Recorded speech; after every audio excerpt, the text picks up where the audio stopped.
That's the thing about that. When you collect so many games, it gets to the point where you just don't have enough space anymore. If only there's only one way that you can collect all the games and just put it in one computer or something. Right? When it comes to playing games, you typically have to buy the game console, buy the game, plug it into your display or some sort, and start gaming. This is how console gaming is being played. Next thing you know, you have a decent amount of physical games laying around taking over your living area. Then what do you do next, and how can you minimize space?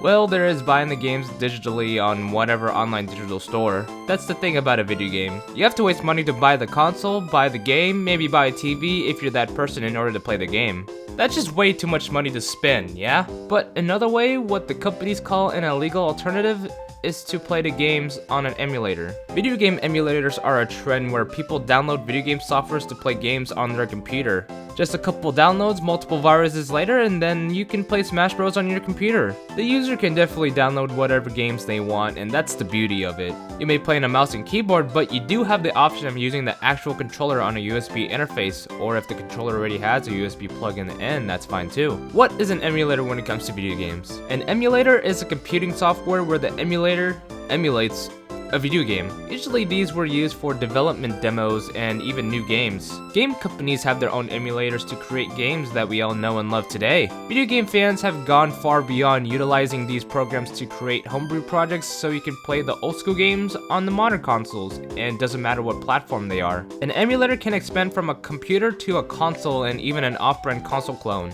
Yes, clone consoles count as emulators. You may see bootleg game consoles being sold in a flea market or a swap meet. I'll say watch out for these. They usually run like 8-bit and 16-bit games just because of the hardware limitations. Others like to create a cartridge that have an SD card slot full of games. These flash cartridges are able to load ROM files to the real console. This is another alternative to playing on a console without hoarding your media shelves. Here's basically a little tutorial how to set it up. Pick an emulator from the games you want, whether it's a Game Boy or GameCube, I don't care. Download it, pick a game from that platform, strip the ROM from your game or download it from a website, open the emulator and set up the controller. You might have to download the software for it. Find your game, open it, and you're playing Pokemon. There are a lot of programs out there, but I'm throwing out the most popular ones. The most popular one is the Visual Boy Advance. Usually people download this software in order to play Pokemon. Hell, people use this to play Pokemon ROM hacks. I have definitely used the Visual Boy before, and I've got to use it on my Mac whenever I'm in deployment. The video quality is really sharp, pixel perfect up the ass. There's even a smoothing option too if you're one of those odd people. You are limited in what you can do, like link up to another Visual Boy, as an example trading Pokemon or battling another player. You would have to open the software in 2 windows while playing different versions and do what I just said. But still, you're not even trading with another user. It's like you can't trade Pokemon from another computer. Maybe you do, but I just don't know how to do it. Another popular option when it comes to home consoles is the Dolphin emulator. I use this to play Melee Online. This was a very popular one, as I said a sentence ago, was used to play Melee Online. Dolphin can run both GameCube and Wii games. You even have the options to use the Wiimote if your computer has a Bluetooth signal. My assumption is that there's a generation of people that skipped or missed the GameCube era and want to try it out. This program is also popular because of the NetPlay gimmick. Yes, you can connect to another computer. All you gotta do is send a code to a buddy you're gonna play with, and once they are on the same server, then just start the game and play together. This was used a lot for Super Smash Bros. Melee or even Brawl, mainly the competitive scene in order to get better at the game. They used to go on a website to meet and interact with each other, and the most important part was to compete in a tournament style game to be in the ranks. Now they use another version of Dolphin called Slippy so you can play random players within your region. Those were the 2 main ones that gamers used. But I mean, you can only play these games on a computer, right?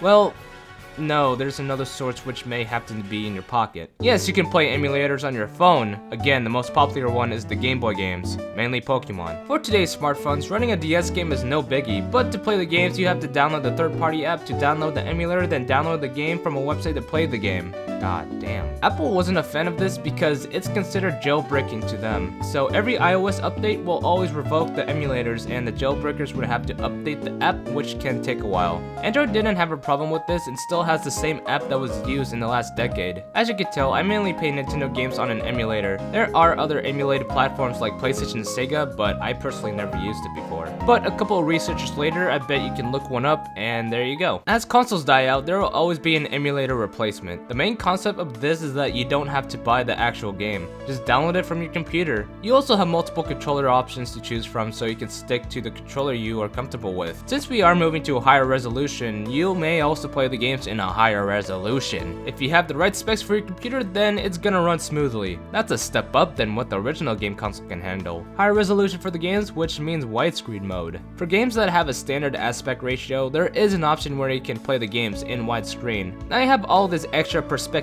view that you can't see with the consoles. Streamers often use it because it's easy to set up and the quality is crystal clear. Those are the reasons why people choose emulators, but the problem is, you may be downloading an illegal copy of the game. The reason that you want to download emulators is because the actual physical game may be very expensive. That's why you don't want to buy the actual game. When it comes to legal rights, emulator programs are 100% legal because it's not violating any laws. It has to do with the game's ROM files, then that's what gets people in trouble. Sure, you may have the actual game on you and you may have burned it to a game file on your computer, but if you don't, then you own an illegal copy. Another downside of this is that some of the games don't run perfectly. Even if it's running in a native resolution, it might bug out, leaving some video retention on the display. My opinion on this, it's good to have an emulator if you have the actual game, but it doesn't run perfectly.